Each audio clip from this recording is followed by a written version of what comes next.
On va se lever pour chanter, on va chanter les cieux et la terre.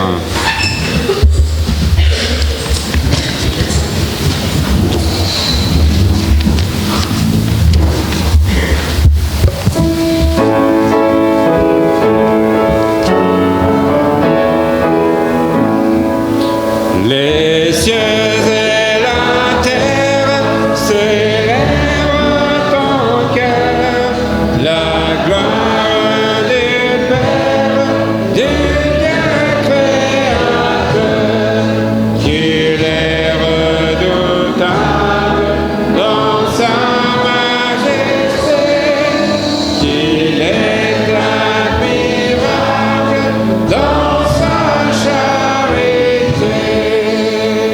C'est lui qui nous donne le printemps joyeux, les fruits de l'automne, l'été radieux, l'harvest infinie, que rien ne tarit, s'amour insatiable, tout être la vive lumière des cieux enflammés, l'ombre et le mystère des mois embaumés, le flot qui murmure, la fleur et le fruit, tout dans la nature nous parle de lui. Mais ô Dieu suprême, plus que tous tes dons, c'est ton amour même que nous adorons. Ô source éternelle de grâce et de paix, ton peuple fidèle te louera jamais. Asseyez-vous. Alors, le passage que nous allons lire ce matin se trouve en Nahum, chapitre 1, versets 1 à 7. On a lu le verset 7 tout à l'heure pendant l'étude. Nahum 1, 1 à 7.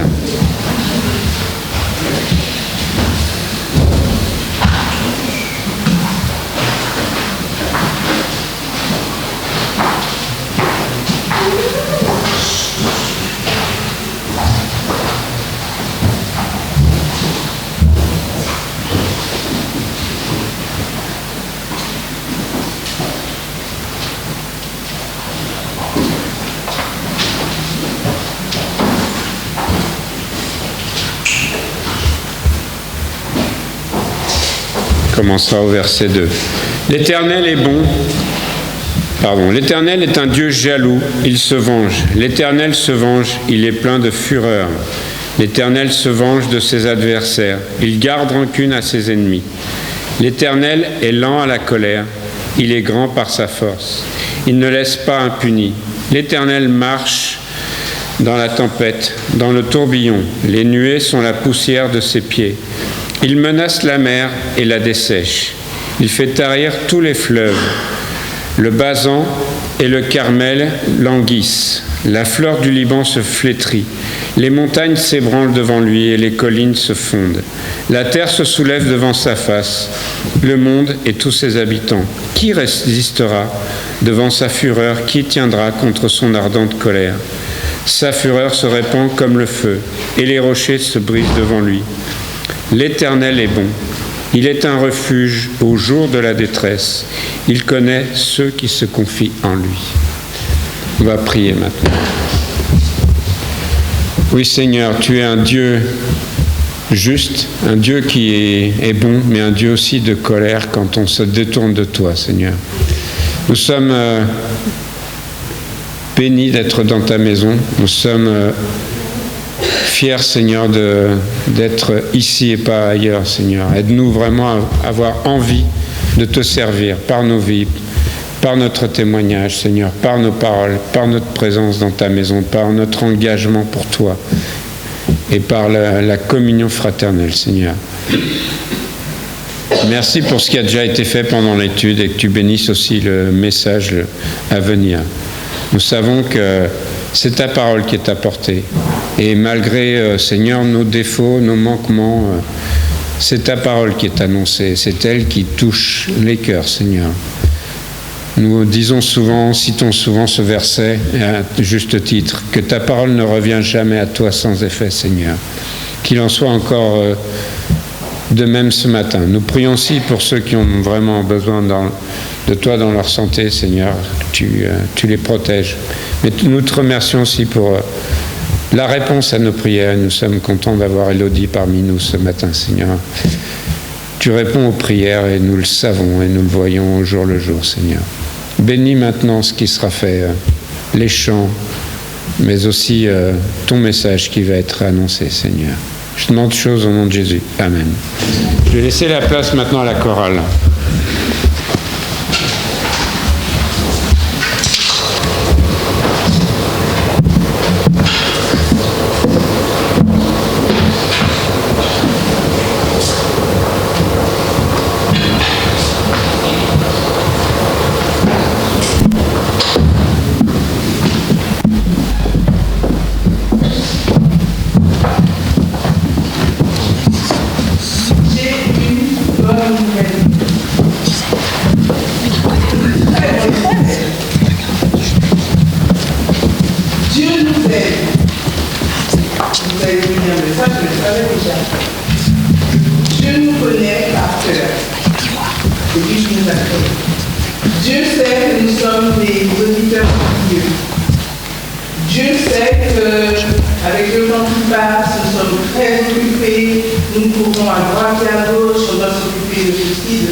Dieu nous a laissé un commandement nouveau.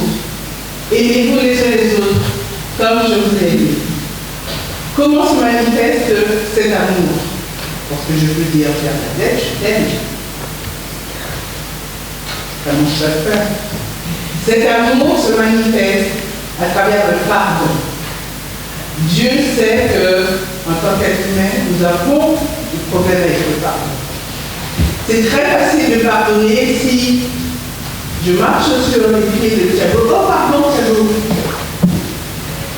Mais quand j'ai eu une souffrance, quelque chose de très dur, m'a fait du mal, est-ce que je pardonne comme Dieu me demande? Nous demandons facilement pardon à Dieu dans cette direction-là. Ça va très bien pour nous, il n'y a pas de souci. Dieu est Dieu, nous sommes imparfaits, Dieu le sait, nous demandons facilement pardon à Dieu. Quelquefois, quand même, on raccourcit les choses. Pardon, Seigneur, pour tous les péchés que j'ai commis. Mais Dieu nous dit, confessez nos péchés. Confesser nos péchés veut dire nommer le péché, demander pardon à Dieu pour ce péché. Nous acceptons le pardon de Dieu. Mais par contre, dans cette direction-là, vous voyez, vous à moi à vous à votre voisin, c'est encore plus compliqué le pardon. Demander pardon, quelquefois, c'est très compliqué. Accepter même le pardon de l'autre, ça reste compliqué aussi quelquefois. Recevoir le pardon, ça reste compliqué. Donner son pardon, ça reste compliqué. Mais pendant que je réfléchissais au pardon, Dieu m'a fait penser à quelque chose qui est très insidieux et pourtant, je vais vous raconter une histoire. C'est mon histoire. Un peu long, c'est la peine. C'est mon histoire. Il y a une trentaine d'années de cela, je retrouve une amie d'enfance. On s'était pas vu pendant une bonne dizaine d'années. Et donc on se retrouve, on est content, on a fait du temps ensemble, des conventions d'enfants le vendredi saint, voilà, on est content de se retrouver. Elle m'invite chez elle, on passe un bon temps, on dit bien, on rigole, on se fait des souvenirs et tout. Et puis à un moment, elle rigole, elle me dit, Rachel, je m'étais dit, si jamais j'ai quelque chose sur le cœur qui me fait mal, c'est pas toi que je le dirai. Ah bon? Pourquoi? Qu'est-ce qui se passe? Qu'est-ce que je t'ai fait? Et elle rigole. Elle me dit, une année au camp, j'étais triste, malheureuse. Après le déjeuner, tout le monde est parti et moi je suis restée à table. Et toi, tu es venu vers moi. Tu m'as dit, ça va pas? Qu'est-ce qu'il y a? Je te dis non, ça va pas. Et je t'ai dit, partage. Elle a partagé sa souffrance. C'était une peine de cœur, 12-13 ans. Je l'ai écouté, voilà, jusqu'à la fin. Et à la fin, je l'ai regardé, je lui ai dit que ça, je me suis levée avec mon yaourt que je mangeais et je suis repartie. La pauvre, elle était toute, elle attendait de moi un encouragement et je lui dis, elle souffre et je lui dis que ça et je m'en vais. Et elle rigolait. Je dis, Rachel, c'est vrai que tu avais raison, c'était pas grave du tout. Je me suis rendu compte quelques années après, tout va bien, je t'ai pardonné, et on rigolait de ça. Je dis, ah non, je n'ai pas pu faire ça. Donc, ça faisait une vingtaine d'années passées. Elle a reconnu que j'avais raison.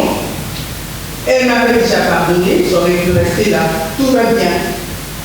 L'Esprit de Dieu me dit, demande-lui pardon. Mais tout va bien. Demande-lui pardon. Et je lui ai demandé pardon. Pourquoi? Parce qu'effectivement, elle m'avait pardonné. Dieu avait guéri. Mais c'était comme si la cicatrice était là, mais avec une gosse. Et en lui demandant pardon, la cicatrice était là, mais bien planée. Voilà. Je pouvais lui dire je t'aime. Elle pouvait lui dire je t'aime. Il n'y avait rien, aucune barrière. Donc ça aussi c'est important. Souvent nous disons, ah c'est du passé. Non, non. Si Dieu vous demande de demander pardon, ou alors de dire à quelqu'un que tu m'as blessé, ça m'a fait mal, vous le faites. Dieu nous aime. Et comment il nous a montré son amour? Il a envoyé son Fils sur la croix, qui a souffert sur la croix. Pourquoi? Pour nous pardonner nos péchés. Jésus est revêtu de fin, tout embaumé de myrrhe. Quand il sort de son palais divin, le ciel est nu d'habillement. Dépouillé des vêtements royaux, hors des palais d'ivoire, il est mort, couvert de nouveau, pour nous donner sa gloire. Jésus a laissé sa gloire pour être couvert d'ignominie pour moi, pour chacun de nous, pour nous donner sa gloire.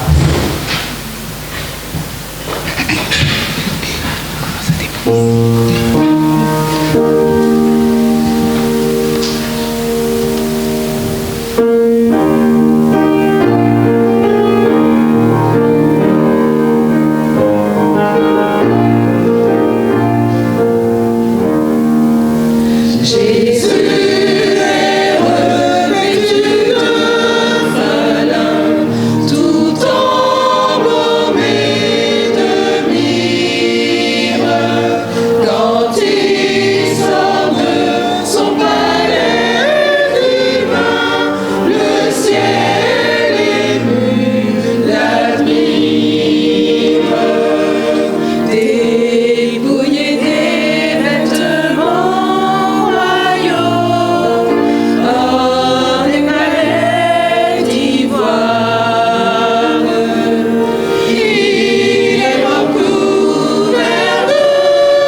trompette est importante.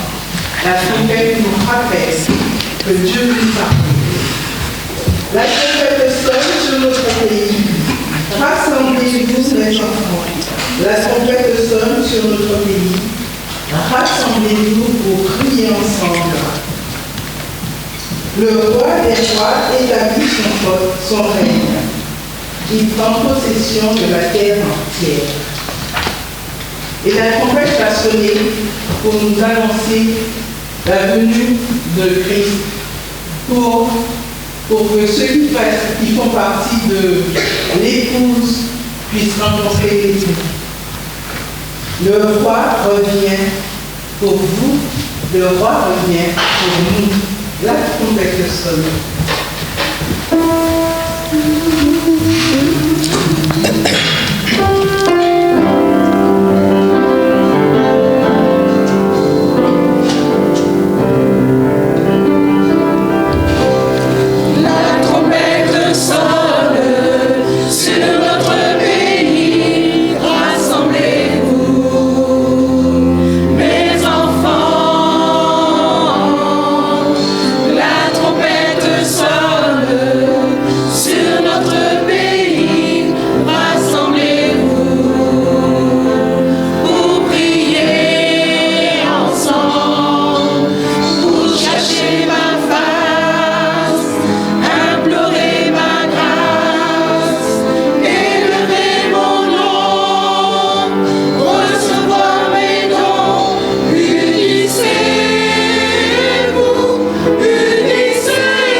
C'est un chant qui aurait plu à notre ancien pasteur. La trompette, c'était son instrument préféré. On va se lever nous aussi pour chanter. Seigneur grand Dieu,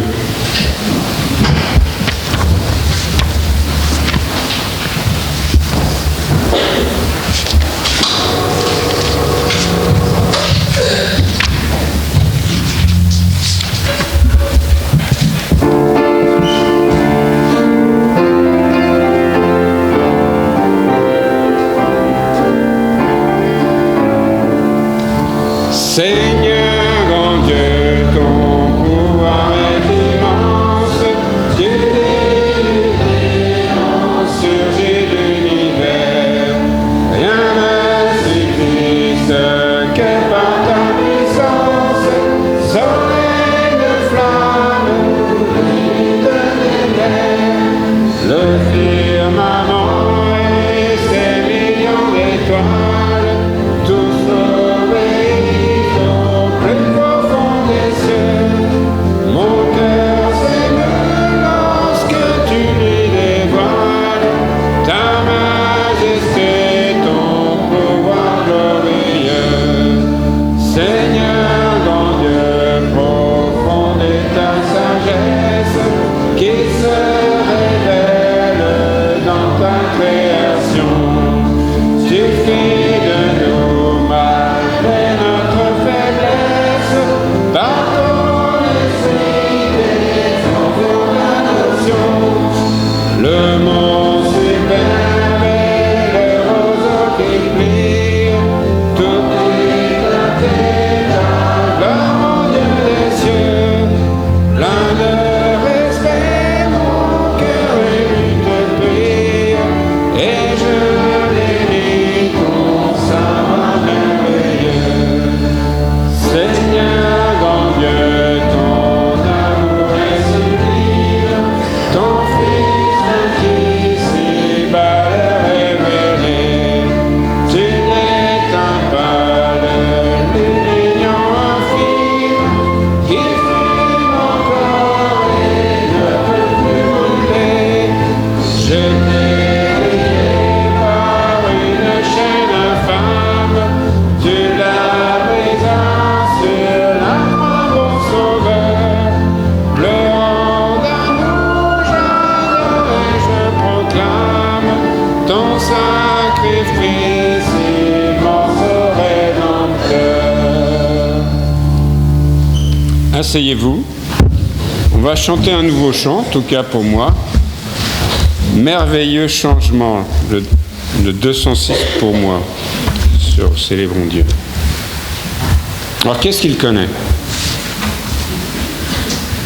Oula, il va falloir chanter fort, hein?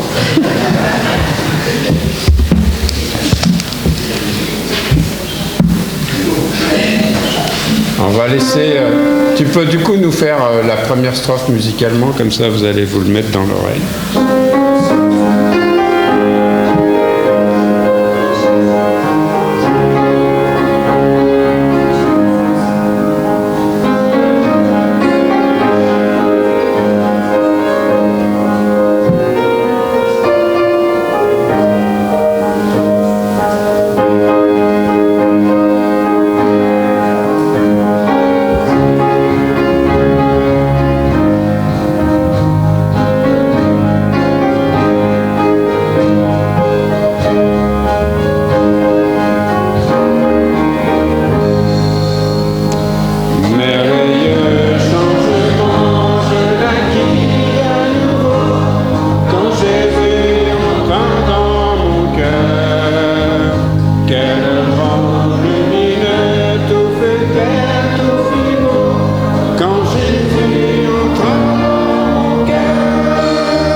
avez appris vite. C'était bien. Alors, j'ai plein d'annonces, et donc, ne vous formalisez pas si j'en oublie, et vous pouvez réagir sans problème.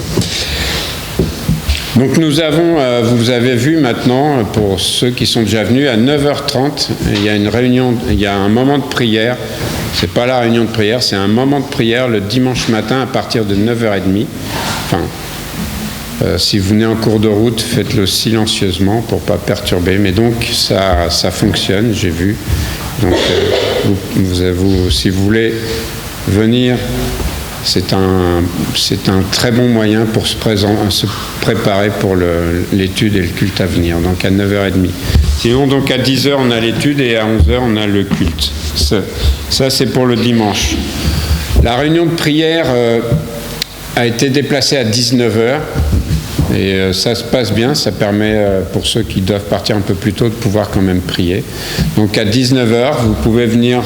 C'est d'abord les chants et après, si vous n'arrivez pas à venir à 19h, ça vous empêchera pas de participer à cette réunion de prière. Ça a été mon cas mercredi dernier et c'était très bien.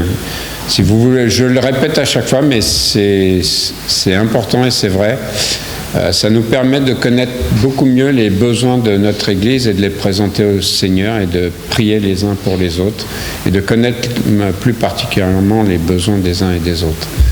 Donc on est un petit groupe, on aimerait bien que ce petit groupe grandisse aussi.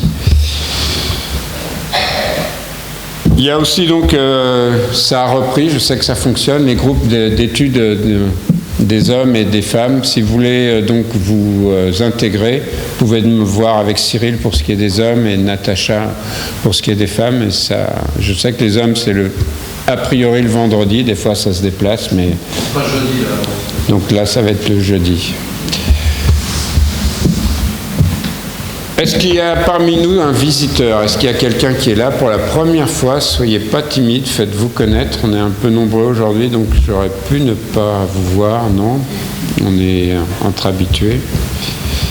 C'est bien. Bienvenue dans la maison du Seigneur. Alors, les annonces particulières...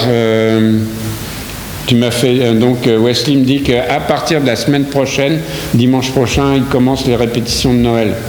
Donc, tu as déjà dévolu les rôles aux uns et aux autres? Pas encore, il faut ouvrir la pièce la semaine prochaine, donc répartition des rôles, et ensuite répartition des rôles avec le groupe Isabelle, le rôle restant, et ensuite on commencera directement avec Noël. Alors, c'est à quelle heure? Tu vas le faire pendant ta classe, d'accord. Alors je pense que les autres classes vont ou ont déjà démarré, donc que vos enfants soient fidèles, que quand la pièce aura lieu, eh bien, ça tombe, j'ai oublié, le 11 ou le 13 décembre, mais donc ça va venir vite et il faut le préparer. Dimanche prochain, il y aura... Alors, il y a plein d'annonces. Tu auras ton tour, Nicole, sauf si c'était lié à ce qu'il a dit. Alors, vas-y.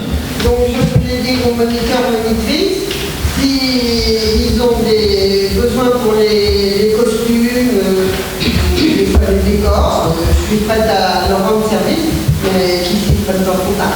D'accord. Donc, si vous avez besoin en costume, rapidement, faites-le savoir, Nicole. Dimanche prochain, il y aura aussi la présentation, la bibliothèque, et pour ça aussi, Camille vous résumera un des livres qui sont disponibles à la bibliothèque. Donc, si vous avez des livres à rendre, eh bien, finissez vos livres. Si vous n'avez pas fini d'ici le 16, si vous voulez pouvoir en prendre un autre. Et donc, elle nous présentera aussi un livre que j'ai lu et que j'ai beaucoup aimé parce que c'est quelqu'un... la personne qui l'a écrit, on la connaît, donc j'en dirai pas plus, je laisserai Camille vous le présenter. Également, elle m'a fait part d'une réunion de jeunes adultes qui aura lieu le 11 novembre. Donc les jeunes adultes, si vous voulez participer à une journée complète pour vous, c'est à l'église biblique baptiste du Grand Roissy. Et donc il y a 3 thèmes qui seront présentés. Alors je vous laisse voir avec Camille, mais vraiment les jeunes adultes. C'est un jour férié, donc c'est un jour où vous êtes libre. Je ne sais plus, ça tombe un vendredi exact. Donc, oui, vas-y Camille. Si d'ici là on a l'essence, donc je vais en voiture, vous pouvez prendre des personnes avec moi, Alors j'en ai parlé aussi à Wesley, donc les jeunes adultes, voyez entre vous, organisez-vous. Donc c'est pas très loin et c'est une journée, donc c'est bien si vous voulez rencontrer d'autres jeunes adultes chrétiens, d'autres églises, pouvoir voir d'autres personnes, c'est un très bon moment. Alors je regarde mes notes parce que j'ai plein de choses dedans et je voudrais pas les faire en vrac. Le 29 et 30 octobre aussi, donc ça s'approche, on aura la présence de Joël Chiron. Vous savez qui est Joël, c'est pour la plupart vous savez, donc c'est un missionnaire qu'on soutient en Bulgarie. Et il sera parmi nous, donc le 29, ça sera consacré aux jeunes. Et donc le 30, on lui a demandé, il prêchera, il nous présentera aussi la mission en Bulgarie, les besoins en Bulgarie. Donc ce sera une joie de pouvoir l'avoir ici. Régulièrement, on vous traduit, on vous lit, on traduit les lettres de Yoko, ça c'est autre chose. Mais on vous lit les notes de Joël, mais les lettres, mais là, vous pourrez parler avec lui et on aura un repas fraternel aussi ce jour-là. Samedi prochain, c'est la journée des récréative des enfants, donc c'est à partir de 15h, donc vous vous retrouvez ici à 15h, mais Marilyn va contacter ceux qui ceux qui organiseront. Il y aura une visio dans la semaine. Mais donc pour les parents, sachez que samedi prochain, à partir de 15h, il y aura donc cette journée récréative. Alors la Sainte Seine, je l'ai mise le 23, encore une fois c'est ma décision. On a beaucoup de choses en octobre, donc entre les placer, donc ça nous donne encore un peu de temps. Le 23 octobre, on aura la Sainte Seine après le culte. Donc Richard aura encore droit à la Sainte Seine lors de sa venue. Est-ce que j'oublie quelque chose? Sûrement. Non? Parce que ça me faisait beaucoup d'annonces. Non? Eh bien, on va chanter, alors, avant d'avoir l'offrande. On va chanter « Dieu a tant aimé le monde ». Ah. Oui, alors, je suis fautif, c'est pour ça que j'en parlais pas, mais Yoko Sato nous donne le bonjour. Elle a eu, je suis fautif parce que j'ai dit que je vous lirais la lettre et je ne l'ai pas là. Donc, mais elle est bien, comme on en avait parlé mercredi soir, elle est retournée, elle est en Russie, puisqu'on la dernière lettre, elle était en Azerbaïdjan, et donc tu l'as eu au téléphone, donc elle nous passe le bonjour, elle demande vraiment des nouvelles précises, elle veut savoir si on a un nouveau pasteur, elle veut savoir comment va Paul et Alexis, enfin, elle nous a à cœur, comme de la même manière que nous avons à cœur. Alors, je m'engage à vous lire, ou si quelqu'un veut lire la lettre, mais j'ai la lettre et je la traduirai, je vous la présenterai dimanche, ou je laisserai quelqu'un la lire. Mais donc, elle est de nouveau en Russie et il faut continuer à prier pour elle. C'était déjà pas simple avant et ça c'est encore un peu compliqué maintenant avec les événements actuels. Autre chose? Non? Alors on va se lever pour le prochain chant. Et les enfants, vous partirez à la fin de la première strophe pour votre culte. Donc Dieu a tant aimé le monde.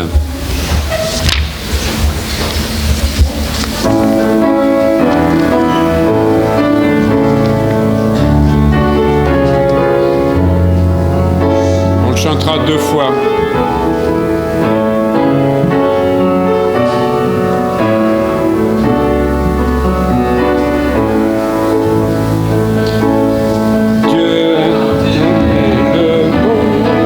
On va reprendre là,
désormais sont des saints. Voici la bonne nouvelle.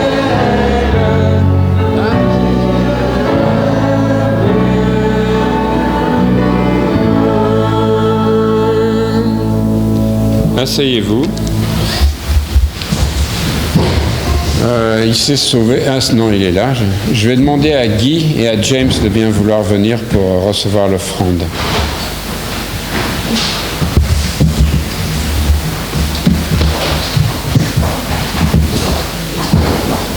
Je vais laisser Guy nous conduire dans la prière. Seigneur Dieu, merci pour cette grâce que tu nous as donnée pour ta maison ce matin. Seigneur, nous te demandons des choses, Seigneur, par exemple, péché. Nous demandons de confier ces enfants, nous pensons à tous nos frères et sœurs jamais qui sont pas venus ce matin pour les êtres humains, Seigneur, que tu les assistes, Seigneur, qui sont dans les besoins, que tu et qui sont malades, Seigneur Dieu, nous les confions vraiment, Seigneur.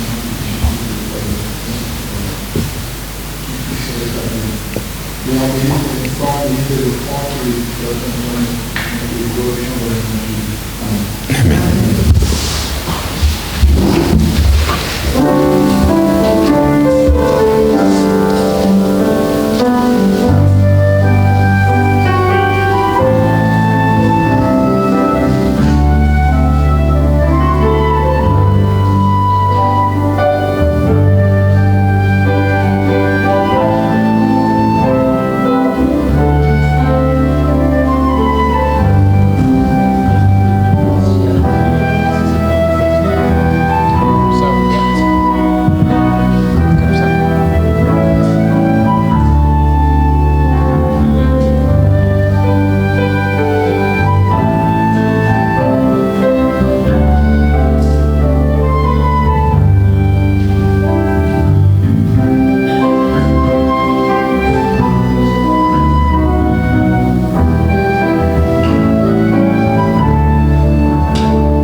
Avant d'avoir le dernier chant, on me signale qu'il y a une Renault initiale qui est sur le parking et qui aurait laissé une ou des portes grandes ouvertes. Donc si vous êtes le propriétaire de cette voiture, vaut mieux aller voir avant que quelqu'un fouille dedans. On va donc avoir le dernier chant avant d'entendre le message « À celui qui nous aime ».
Seigneur bénisse sa parole. Je vais laisser la place à Cyril.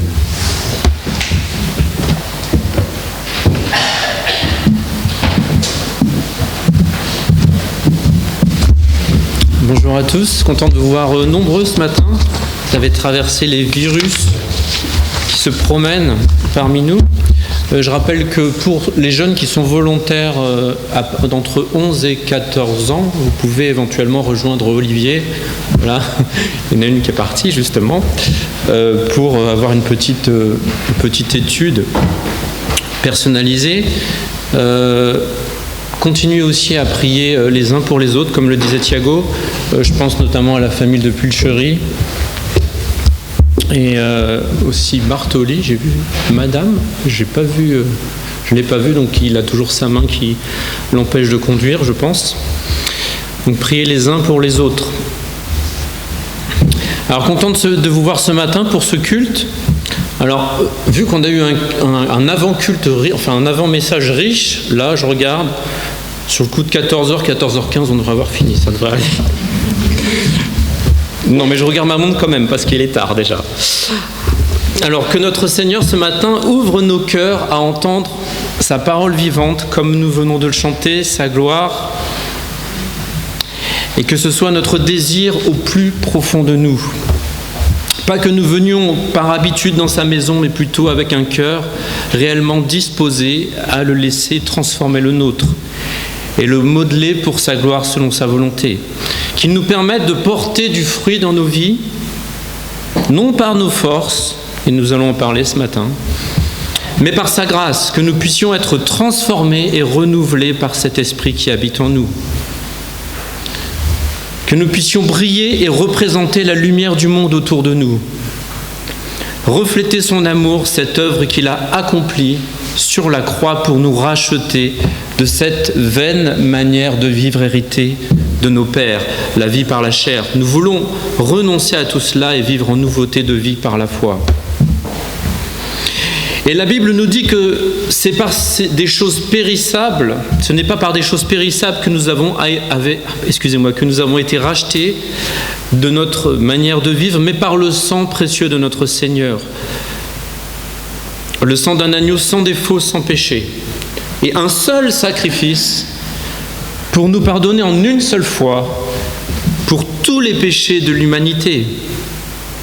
Et ce sacrifice réalisé, terminé une fois pour toutes, la Bible nous dit que si nous l'acceptons dans notre cœur par la foi, nous serons non seulement pardonnés et sauvés, mais également à ses côtés pour l'éternité. Amen.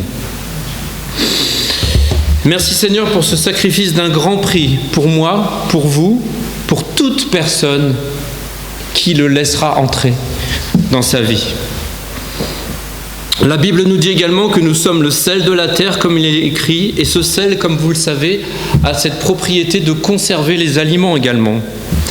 Et nous les chrétiens, nous sommes comme un conservateur dans ce monde, conservateur des vraies valeurs de notre Dieu. Ces valeurs qui sont faites à l'image de notre Seigneur, ce qui est essentiel dans la vie.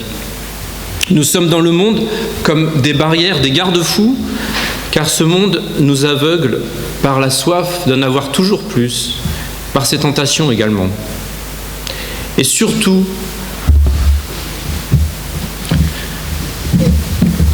par notre orgueil. Et cet orgueil n'est pas extérieur à l'homme, mais il vient de notre cœur au-dedans de nous. Et c'est donc de ce même orgueil que j'aimerais vous parler ce matin. C'est celui qui nous empêche de vivre par la foi. Mais c'est aussi celui qui l'empêche de l'accepter dans nos vies. Et en tant que chrétien, on pense parfois faire les choses comme bon nous semble, sans Dieu, mais avec nos propres forces, en mettant notre Seigneur de côté. Et c'est cet orgueil dont nous allons parler ce matin, au travers de sa parole. Ouvrons nos Bibles dans l'Ancien Testament, dans le livre de 2 Chroniques, s'il vous plaît. Je vous laisse trouver votre place. Vous savez, je fais comme notre pasteur, je parle en franglais. Trouvez le passage. 2 Chroniques. À force de l'entendre, des fois on le répète. C'est pour ça que c'est aussi important d'avoir de bonnes fréquentations. Alors nous allons bien parler ce matin d'un roi qui a certes bien commencé, mais à cause de son orgueil a fini bien bas et bien mal. 2 Chroniques au chapitre 26. Mais avant de lire le passage, nous allons remettre ces moments dans les mains du Seigneur. Seigneur, merci pour ta parole vivante, Seigneur. Merci pour ton amour, pour ton pardon, comme nous en avons parlé tout à l'heure, Seigneur. Parce que tu as pardonné à toute l'humanité. Alors que nous étions ennemis, Seigneur, tu nous as aimés le premier et tu es mort sur la croix pour prendre notre salaire, ce que nous méritions. Que tu puisses réellement ouvrir la parole de chacun, le cœur de chaque personne qui entendra ta parole ce matin. Que ce soit les jeunes, Seigneur, avec Olivier, ou les plus jeunes au culte des enfants avec Camille, soit avec chaque personne qui l'ait à cœur de t'entendre et de te louer pour sa vie. Au nom de Jésus-Christ. Amen. Donc, on va lire 2 Chroniques 26 du verset 1 à 23. Tout le peuple de Juda pria Osias, âgé de 16 ans. Tout le peuple de Juda prit Osias, âgé de 16 ans, et l'établit roi à la place de son père Amathia. Osias rebâtit Élot et la fit rentrer sous la puissance de Juda, après que le roi fut couché avec ses pères. Osias avait 16 ans lorsqu'il devint roi, et il régna 52 ans à Jérusalem. Sa mère s'appelait Jécolia de Jérusalem. Verset 4, « Il fit ce qui est droit aux yeux de l'Éternel, entièrement comme avait fait Amathia son père. Il s'appliqua à rechercher Dieu pendant la vie de Zacharie, qui avait l'intelligence des visions de Dieu. Et dans les temps où il rechercha l'Éternel, Dieu le fit prospérer. Il se mit en guerre contre les Philistins et il abattit les murs de Gath, les murs de Jabné et les murs d'Atsod et construisit des villes dans le territoire d'Atsod et parmi les Philistins. Dieu l'aida, verset 7, contre les Philistins, contre les Arabes qui habitaient à Gurbal et contre les Maonites. Les Amnonites faisaient des présents à Osias et sa renommée s'étendit jusqu'aux frontières de l'Égypte car il devint très puissant. Osias bâtit des tours à Jérusalem sur la porte de l'angle, sur la porte de la vallée et sur l'angle et il les fortifia. Il bâtit des tours dans le désert et il creusa beaucoup de citernes parce qu'il avait de nombreux troupeaux dans les vallées et dans la plaine et des laboureurs et des vignerons dans les montagnes et au Carmel, car il aimait l'agriculture. Osias avait une armée de soldats qui allaient à la guerre par bandes, comptés d'après le dénombrement qu'en firent le secrétaire Jéhiel et le commissaire Maaséja, et placés sous les ordres de Hanania, l'un des chefs du roi. Le nombre total des chefs de maison paternelle, des vaillants guerriers, était de 2600. Il commandait à une armée de 307 500 soldats, capables de soutenir le roi contre l'ennemi, et Osias leur procura pour toute l'armée des boucliers, des lances, des casques et des cuirasses, des arcs et des frondes. Il fit faire à Jérusalem, verset 15, des machines inventées par un ingénieur et destinées à être placées sur les tours et sur les angles pour lancer des flèches et de grosses pierres. Sa renommée s'étendit au loin, car il fut merveilleusement soutenu jusqu'à ce qu'il devint puissant. Mais lorsqu'il fut puissant, son cœur s'éleva pour le perdre. Il pécha contre l'Éternel, son Dieu. Il entra dans le temple de l'Éternel pour brûler des parfums sur l'autel des parfums. Le sacrificateur Azaria entra après lui avec 80 sacrificateurs de l'Éternel, hommes courageux, qui s'opposèrent au roi Osias et lui dirent « Tu n'as pas le droit, Osias, d'offrir des parfums à l'Éternel. Ce droit appartient aux sacrificateurs, fils d'Aaron, qui ont été consacrés pour les offrir. Sors du sanctuaire, car tu commets un péché. Et cela ne tournera pas à ton honneur devant l'Éternel Dieu. » Verset 19, la colère s'empara d'Osias, qui tenait un encensoir à la main. Et comme il s'irritait contre les sacrificateurs, la lèpre éclata sur son front, en présence des sacrificateurs, dans la maison de l'Éternel près de l'autel des parfums. Le souverain sacrificateur Azaria et tous les sacrificateurs portèrent les regards sur lui, et voici, il avait la lèpre au front. Ils le mirent précipitamment dehors et lui-même se hâta de sortir parce que l'Éternel l'avait frappé. Le roi Osias fut lépreux jusqu'au jour de sa mort et il demeura dans une maison écartée comme lépreux, car il fut exclu de la maison de l'Éternel. Et Jotham, son fils, était à la tête de la maison du roi et jugeait le peuple du pays. Le reste des actions d'Osias, les premières et les dernières, a été écrite par Ésaïe, fils d'Amoth le prophète. Osias se coucha avec ses pères et on l'enterra avec ses pères dans le champ de la sépulture des rois, car on disait « il est lépreux ». Et Jotham, son fils, régna à sa place. Et les passages sur lesquels nous aimerions porter notre attention ce matin est le passage qui se situe à cheval, comme on dit, entre les versets 15 et le verset 16. Je relis. « Car il fut merveilleusement soutenu jusqu'à ce qu'il devint puissant. Mais lorsqu'il fut puissant, son cœur s'éleva pour le perdre. Il pécha contre l'Éternel son Dieu. » Et ici, c'est bien d'orgueil dont nous parlons. Tout d'abord, remettons le passage dans le contexte. Ici, donc, nous sommes dans le 2e livre des Chroniques, qui, tout comme les livres de 1 et 2 rois, nous relate l'histoire des différents rois de Juda et d'Israël. Dans la Bible hébraïque, ces 2 livres de Chroniques, 1 Chronique, 2 Chroniques, sont appelés paroles. Et ils représentent ainsi les actes, les affaires et les événements qui y sont notés au jour le jour. Et la tradition israélite attribue la rédaction des livres des Chroniques à Esdras, mais sans que cela ait été clairement démontré. Sa rédaction doit dater des années 400-450 avant Jésus-Christ, et les faits qui y sont relatés se déroulent principalement dans des endroits comme la Judée ou dans la ville de Jérusalem.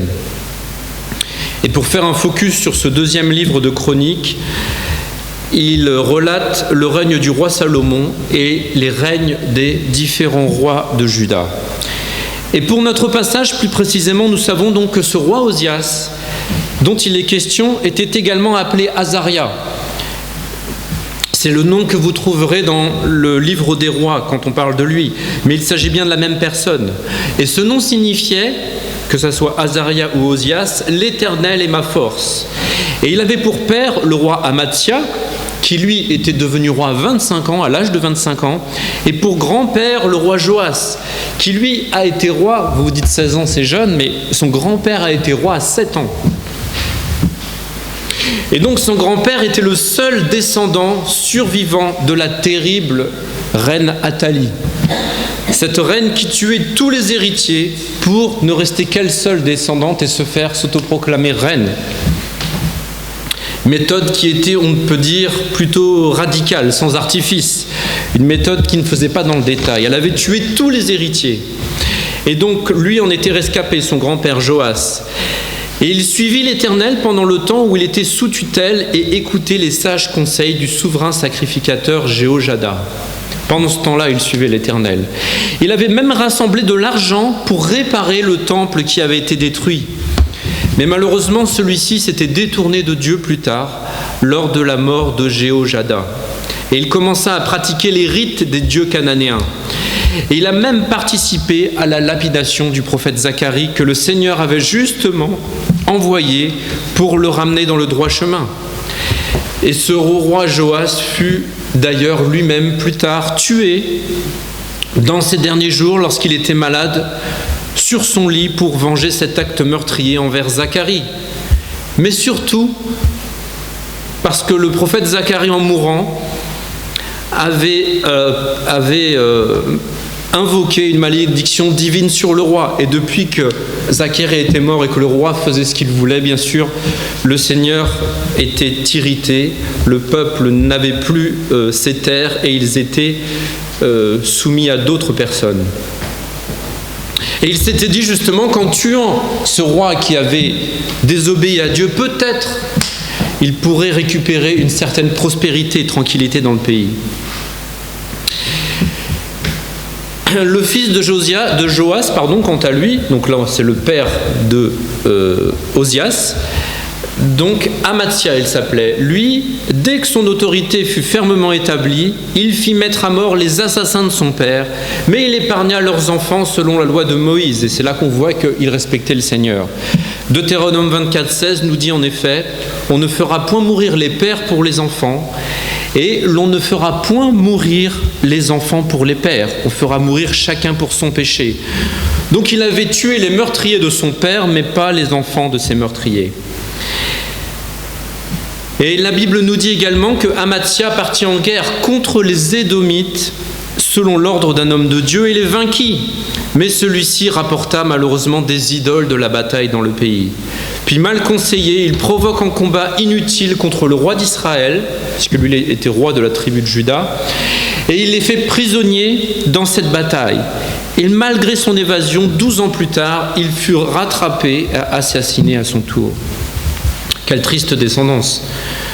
Tout d'abord, Joas, roi à 7 ans sous la tutelle d'un sacrificateur qui suit les rituels d'autres dieux, participe à la lapidation de Zacharie, meurt lui-même assassiné.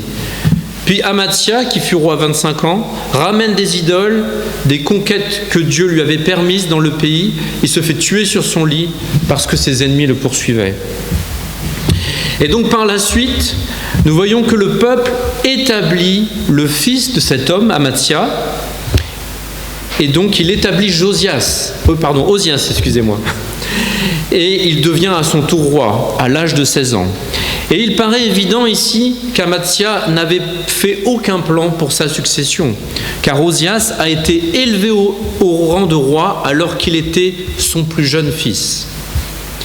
Et il apparaît même, lorsqu'on regarde un petit peu dans les détails, du fait qu'Amathia était devenu impopulaire auprès de son peuple et de sa mauvaise santé, Osias aurait co-dirigé le peuple quelques années avant la mort de son père. Donc il avait moins de 16 ans à cette époque-là. Et là, Osias succède donc à son père, presque à la demande du peuple, au verset 1. Et nous sommes à ce moment-là dans les années 750-790 avant Jésus-Christ. Et après ces nombreuses années de guerre, sous des générations qui l'avaient précédé, ce roi Osias rebâtit la ville d'Éloth. Cette ville était située au croisement des routes méridionales où passaient les caravanes de commerce. Et elle était donc exposée aux diverses convoitises de ceux qui désiraient prélever un tribut sur ces caravanes. Et au verset 4, on peut lire qu'il fit ce qui était droit aux yeux de l'Éternel, comme l'avait fait son père Amathia, tout au moins dans la première partie de sa vie. Puis le verset 5 nous dit qu'il s'appliqua à rechercher Dieu pendant la vie de Zacharie. Ce même Zacharie, ce prophète qui avait l'intelligence des visions de Dieu, ce qui signifiait que dans la chronologie, il pouvait donc avoir été enseigné très jeune par ce prophète Zacharie avant qu'il fût lapidé par son grand-père. Alors il n'y avait pas que son grand-père, il y avait d'autres personnes, mais aussi. Et donc Osias avait également compris ce qui était sage, c'était d'avoir un conseiller qui était guidé par Dieu, un homme à qui Dieu parlait. Et dans nos vies également, il est important d'avoir de bons conseillers qui prodiguent de sages conseils. Des gens qui marchent avec le Seigneur, par exemple, qui peuvent nous donner de bons conseils. Parce que les conseils qu'on peut recevoir des gens du monde peuvent parfois être de bons conseils, certes, mais il ne faut pas oublier qu'ils ne marchent pas avec la vision de Dieu pour les éclairer. Et demander conseil à quelqu'un, lorsqu'on a des doutes ou devant une situation nouvelle, n'est pas un signe de faiblesse, loin de là. Il faut laisser justement notre orgueil de côté et demander conseil parfois. Il est donc important de bien choisir avec sagesse les gens qui nous donnent des conseils. Et la Bible nous dit même, à la fin du verset 5, « Dans le temps où il chercha l'Éternel, Dieu le fit prospérer. » Et c'est aussi important pour nous de marcher par la foi et de remettre toutes choses dans la main du Seigneur, dans ses mains. Et quand nous marchons avec le Seigneur, nous reconnaissons notre toute dépendance à lui.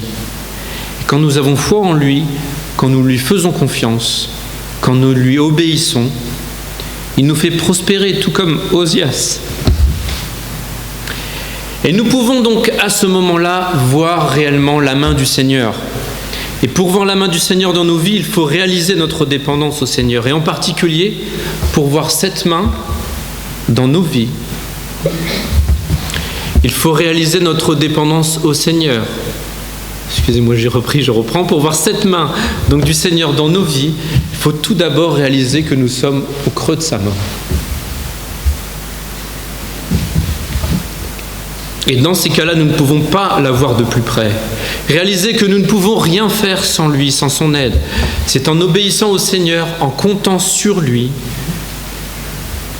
Réaliser qu'il nous guide, nous protège et nous conduit. Ou alors, bien sûr, nous pouvons aussi décider que nous ne ferons qu'à notre tête et chercher des solutions par nous-mêmes.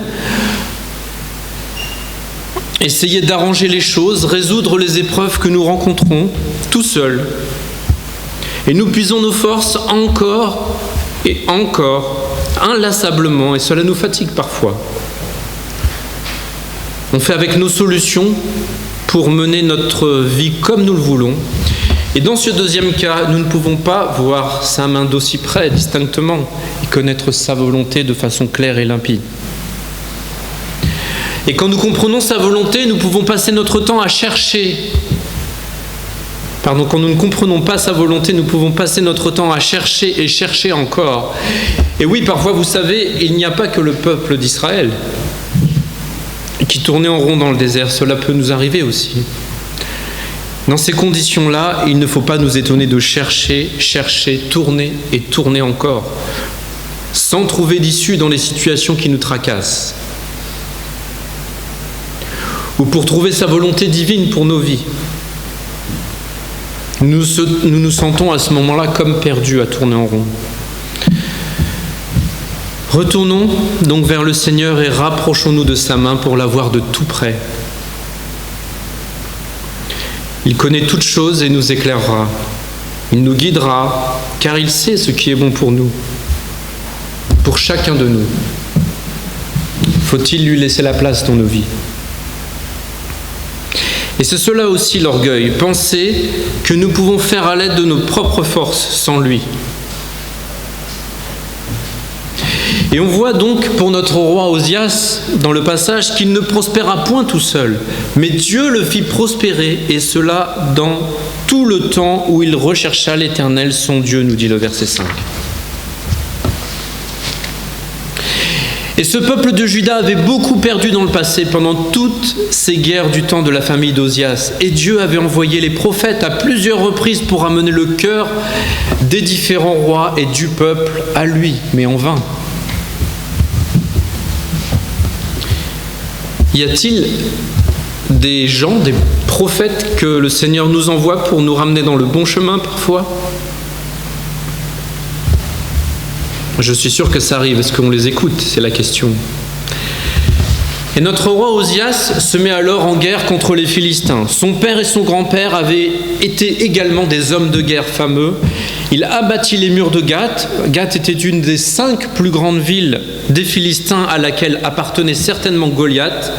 De par la nature de ses habitants, on disait des habitants de la ville de Gath que c'était la race des géants.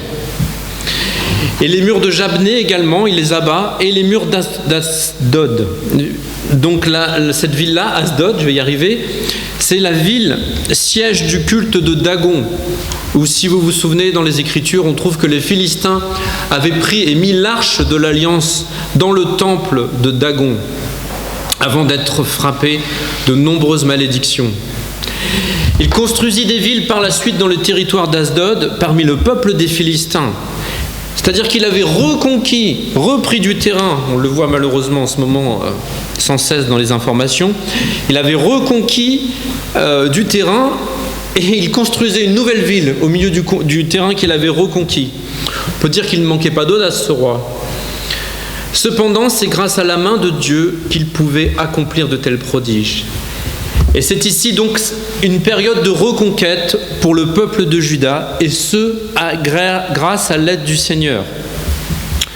Le roi Osias reconstruit, reconquit et se réinstalle dans le territoire des Philistins. Et encore une fois, nous voyons au verset 7, il est précisé que Dieu l'aida contre les Philistins. C'est Dieu qui l'aide, il ne fait pas ça tout seul. Contre les Arabes qui habitaient à Gurbal et contre les Maonites. Et même les Ammonites reconnurent la souveraineté de ce nouveau roi sur eux. Et sa renommée s'étendit jusqu'aux frontières de l'Égypte. Et c'est alors qu'au verset 9, on voit que même à l'intérieur du pays, le roi Osias dirige la construction de tours de Jérusalem à divers points sur la muraille. Cette même muraille qui avait été détruite auparavant du temps de son père Amathia lors de sa défaite. Et même si Dieu le fit prospérer dans le domaine de la guerre et la reconquête du territoire, nous savons qu'il aimait aussi l'agriculture. Et celui-ci agissait également à l'intérieur du pays. dans les plaines, les vallées, les montagnes, dans le désert. Il entreprit des grands projets agricoles, à la fois dans le désert, donc les vallées et les plaines. Il construisait beaucoup de citernes partout dans le pays, car il avait de grands troupeaux. Et en rapport à la force militaire qu'il avait mis en place, il réorganisa une armée très structurée de 307 500 hommes, une armée en nombre similaire à celle qu'avait eue son père Amathia. Et il avait formé des hommes et les avait bien équipés sous la direction de 2600 chefs. Ce n'était pas une armée qui partait à la guerre n'importe comment. Rien n'était laissé au hasard. C'était carré, comme on dit maintenant. Et nous pouvons même voir ici que cette armée, même si elle était très bien organisée, elle était aussi bien équipée. Le roi Osias avait eu à cœur, au verset 14, de leur procurer des boucliers, des lances, des casques, des cuirasses, des arcs et des frondes. Et c'était un point important. Qu'est-ce que nous pouvons en retenir? C'est également que de nos jours, en tant que chrétiens, le Seigneur nous équipe pour nous battre contre l'ennemi de la même manière. À l'époque, en effet, lorsque le peuple s'éloignait de Dieu, et il était livré à l'ennemi par la suite, et la conquête des peuples voisins, c'était un peu la malédiction. Le roi était normalement guidé par les prophètes, mais on voit malheureusement qu'il ne les écoutait pas toujours. Aujourd'hui, il en est de même, sauf que l'ennemi n'est plus forcément physique et avide de territoire et de richesse, mais il désire dominer dans nos vies au quotidien. Et dans Éphésiens 6, nous pouvons bien lire « Au reste, fortifiez-vous dans le Seigneur, et par sa force toute puissante, revêtez-vous de toutes les armes de Dieu afin de pouvoir tenir ferme contre les ruses du diable. Car nous n'avons pas à lutter contre la chair et le sang, mais contre les dominations, contre les autorités, contre les princes de ce monde de ténèbres, contre les esprits méchants dans les lieux célestes. C'est pourquoi prenez toutes les armes de Dieu afin de pouvoir résister dans le mauvais jour et tenir ferme après avoir tout surmonté. Tenez donc ferme, ayez à vos reins la vérité pour ceinture, revêtez la cuirasse de la justice, mettez pour chaussure à vos pieds le zèle que donne l'évangile de paix. Prenez par-dessus tout cela le bouclier de la foi, avec lequel vous pourrez éteindre tous les traits enflammés du malin. Prenez aussi le casque du salut et l'épée de l'esprit qui est la parole de Dieu. Faites en tout temps, par l'Esprit, toutes sortes de prières et de supplications. Veillez à cela avec une entière persévérance et priez pour tous les saints. Ces versets pourraient être développés presque en 5 messages. Mais dans notre monde moderne, nous avons cette armure complète, ainsi que la force toute puissante du Seigneur. Et quelle arme avons-nous? La parole de Dieu et la prière, et l'Esprit Saint qui nous habite. Notre Seigneur veut lui aussi que nous soyons équipés face à l'ennemi. Nous ne sommes pas seuls. Nous poursuivons dans notre texte. Osias inaugura l'emploi d'armes modernes qui servaient à catapulter des flèches et de grosses pierres à une très grande distance. Et ici nous voyons qu'il savait s'entourer et qu'il était ingénieux. Toutes ces bonnes choses données par Dieu, le roi Osias les avait.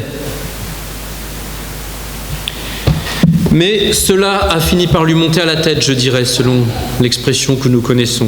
Au verset 16, on voit qu'à cause de sa grande puissance, le cœur d'Osias s'éleva, ce qui l'a conduit à sa perte. Matthieu 23,12 nous dit « Quiconque s'élèvera sera abaissé, et quiconque s'abaissera sera élevé ».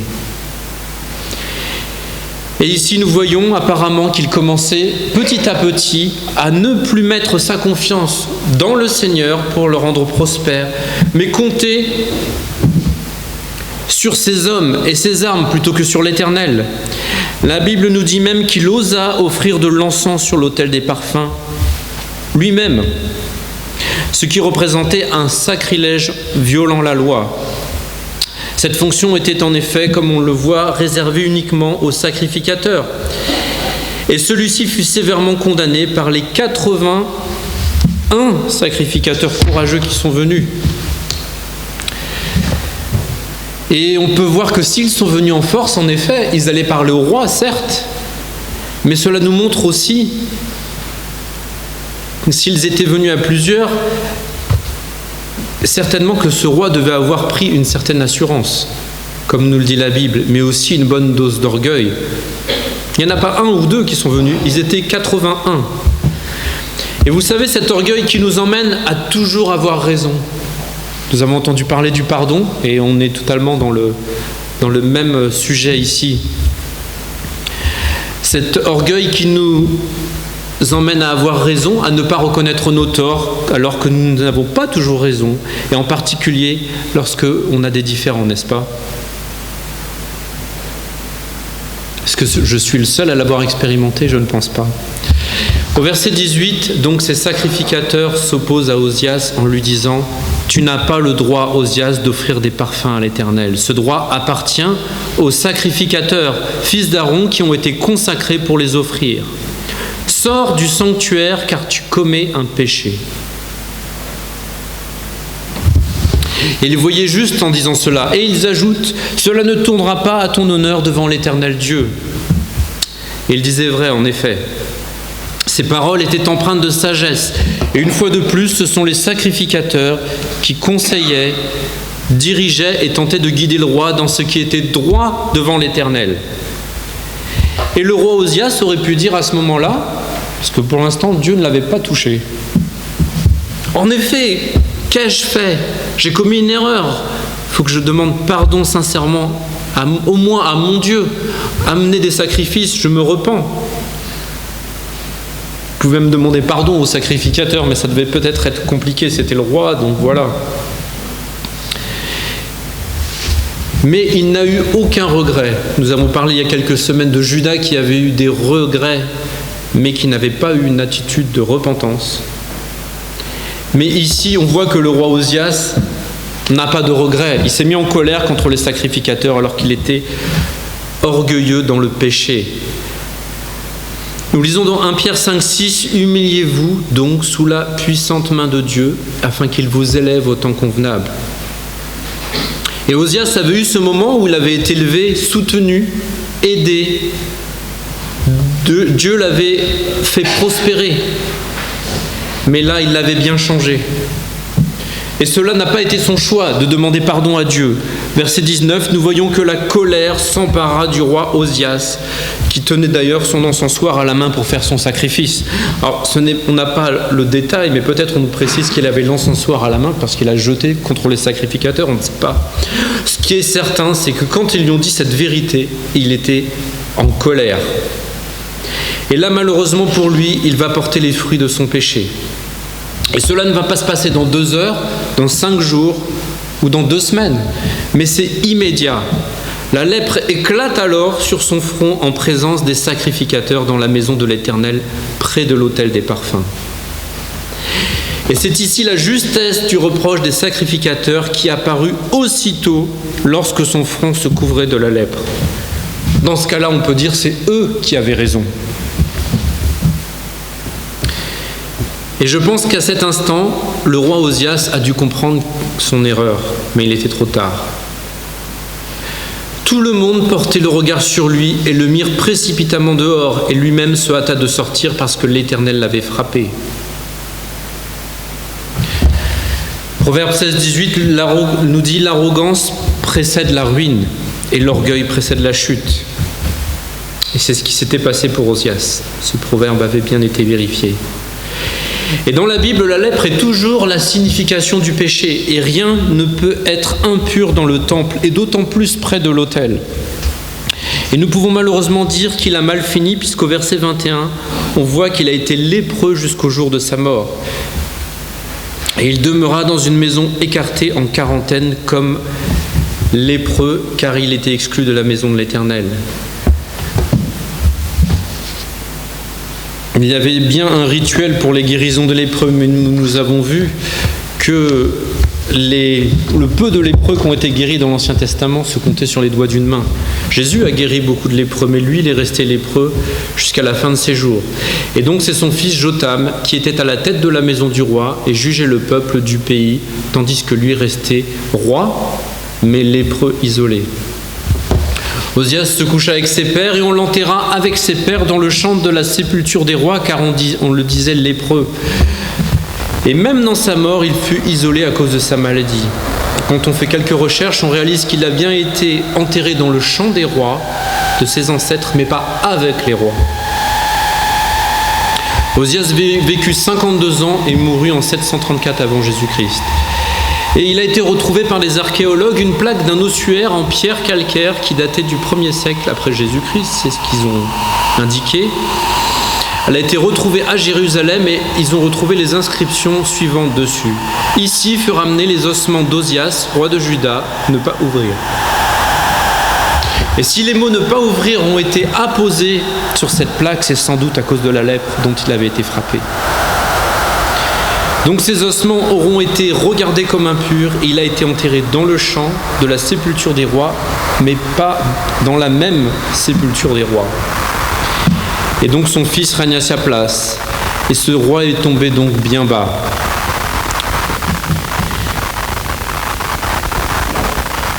Un homme orgueilleux vis-à-vis des autres, et même orgueilleux vis-à-vis de Dieu, il était sûr de lui et se croyait au-dessus des autres.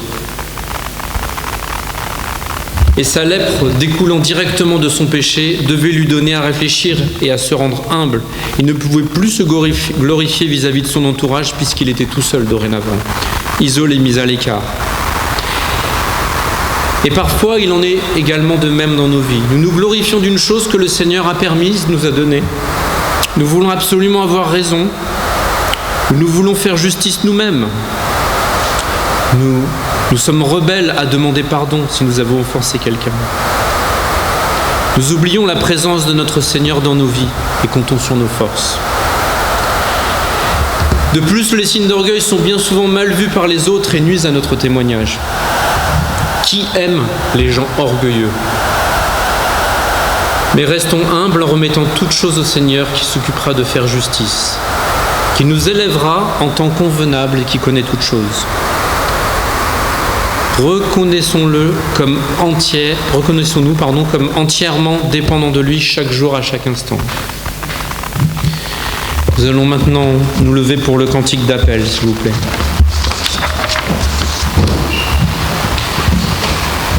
Et je terminerai par 2 versets, Proverbe 29, 23. L'orgueil d'un homme l'abaisse, mais celui qui est humble d'esprit obtient la gloire. Et Jacques 4, 10.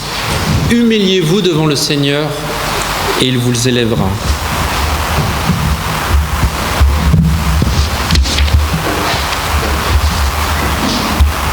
Nous allons voir maintenant le cantique d'appel.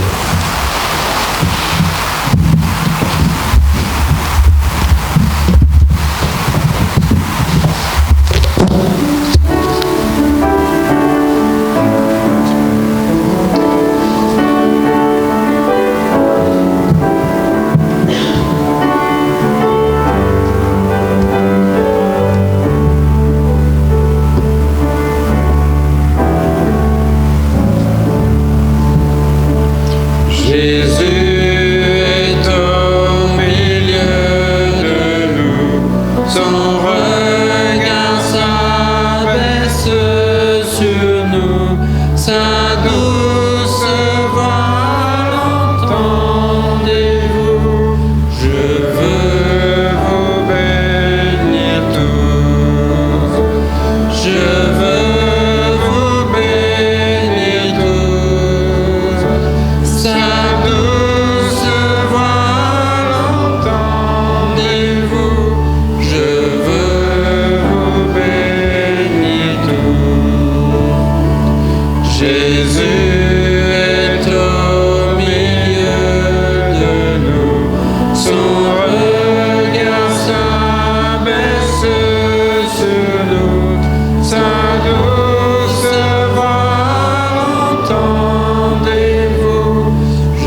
Seigneur veut nous bénir tous et qu'il nous bénisse aussi pendant cette semaine. Pensons à ce que nous avons entendu ce matin, que ce soit la parole du Seigneur qui touche nos cœurs. N'oubliez pas les différentes activités, les différentes annonces. Et on va conclure par la prière avant de se séparer. Oui, Seigneur, tu peux élever quelqu'un très haut, Seigneur, et tu peux aussi rabaisser, toucher cette personne. C'est ce qui a été le cas pour ce roi, Seigneur. Nous ne sommes pas rois, mais nous faisons aussi parfois dans nos vies nous mettons tant d'orgueil, Seigneur. Nous sommes si fiers, mais nous avons besoin de toi. Nous avons besoin d'être humbles, Seigneur, pour toi. C'est comme ça que nous te servirons le mieux, avec humilité, en regardant les autres comme aussi importants que nous, et peut-être même plus importants que nous, Seigneur. Que nous soyons touchés par ta parole et touchés aussi par ceux qui ne te connaissent pas. Tu mets beaucoup de personnes sur notre chemin qui ne te connaissent pas, Seigneur. Aide-nous à ne pas être indifférents à leur sort. Et que nous soyons tes outils, Seigneur, tes instruments. Bénis ceux qui ont besoin de toi, Seigneur, dans leur santé ou qui se sont éloignés de toi dans notre Église, Seigneur. Aide-nous à continuer à prier pour eux et à les revoir parmi nous de nouveau. Au nom de Jésus. Amen. Très bonne semaine. Bonne semaine.